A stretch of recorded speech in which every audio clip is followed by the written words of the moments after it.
to figure out how to properly plant, right? And I learned a lot because I'm not doing it proper at all. I learned I was making a lot of mistakes too. We had the experts with Toledo Grows come out and show us how to properly get our garden started. Check this out. Toledo Grows is an urban farm in downtown Toledo, growing fresh fruits and veggies on 2 acres to share with friends in the neighborhood. The nonprofit also supports more than 120 community gardens. We get them free seeds in the late winter months. And then we just did last week, we distributed all of our free plants that we grew for them. And then we help them throughout the summer with technical assistance and any resources that we can get offered. We're using that technical assistance from Community Garden Coordinator and horticulturalist Alison Wood-Osmun. She says we're off to a great start with our compost delivery from Black Diamond. Don't let anybody sell you filled dirt. You want soil. Soil is alive with microorganisms and nutrients, so use good quality topsoil compost. So let's get our plants in. Allison says you should map out your garden first to see where you should place your plants, maintaining the distance indicated on the tag of each plant. Tomatoes, you usually go about 24 to 30 inches apart. Peppers are about 18 inches apart. Cucumbers about 12 inches apart. Allison says to dig your hole deep enough for the top of the soil in your plant to be even with the soil in the bed. Then you want to mud the hole. So you dig the hole, you put some water right down deep into the hole. That softens it up so the roots can get out.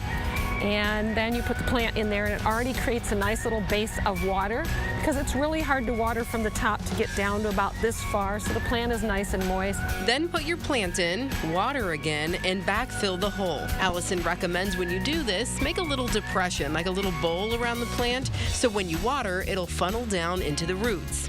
Also, pick off any buds that have started growing. That way the plant gets a chance to grow bigger before it sets fruit. If it starts to set fruit when it's this small, it'll struggle to get bigger, you'll struggle to get more fruit or produce. Allison also says to have some flowers around your garden to attract bees that will pollinate your plants, leading to a bigger harvest. Once you've planted, start a watering routine, which may change from month to month as the weather warms up. You want to water so it's at least about 1 inch to 2 inches down. You want them to be comfortably moist but not soggy. They don't like to sit in soggy. Water slow and deep, not too much pressure. It leads to a healthier plant with moist roots. And weed regularly. Hopefully we'll be picking fresh tomatoes and cucumbers in a matter of weeks. Toledo Grows encourages everyone to try growing their own produce. Just start small. Instead of just going to the grocery store and having those options, you can find different seeds and grow different varieties that you might not have seen or tried before. And really to have that whole control, you know what's happened to this plant and how it grew. And honestly, we think it just tastes better. So, yeah, learned a lot. Mudding Yes. the hole. I was definitely doing that wrong and getting my plants in. You did it wrong? I learned I did it wrong with my garden. I just dug a hole and I put the plant in and covered it. Yeah, she says it kind of gives it that head start in case, you forget to water for a couple days. It's just a really good head start, and then it helps if you water slow and deeper, the roots grow down. Okay. That's what you want. You don't want them trying to reach up to find water at the surface. So she was a wealth of information. One other thing, Diane, now you all will notice that we caged the tomatoes, which she recommended, but also she said we need to stake our pepper plants as well, which we haven't done yet. Okay. But I did bring some stakes today. Well, Diane, she's trying to do it. And Allison recommended tying them instead of with like a twine or rope or anything like that. Use pantyhose.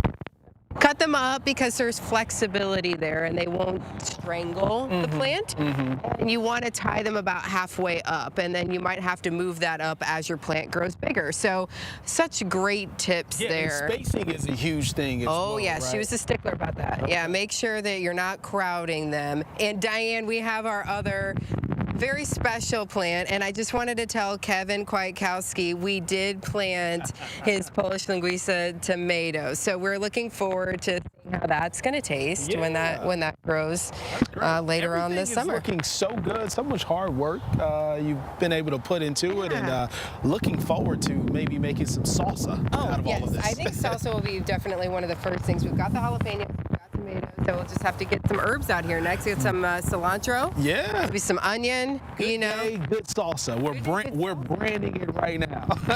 Yes, I thought it was good, Vanna. Very good. Stay with us, of course, throughout the course of the summer. We're going to be out here watering, watching them grow, and we want to see what you all are doing at home in your gardens as well. So remember to continue to send us those pictures. Use that Near Me function on our WTOL 11 app and send us your pictures. We want to see them. Yes, so of course we'll have updates on our gardens, and we have to keep updating each other. See how it's going. Yep. We'll be right back.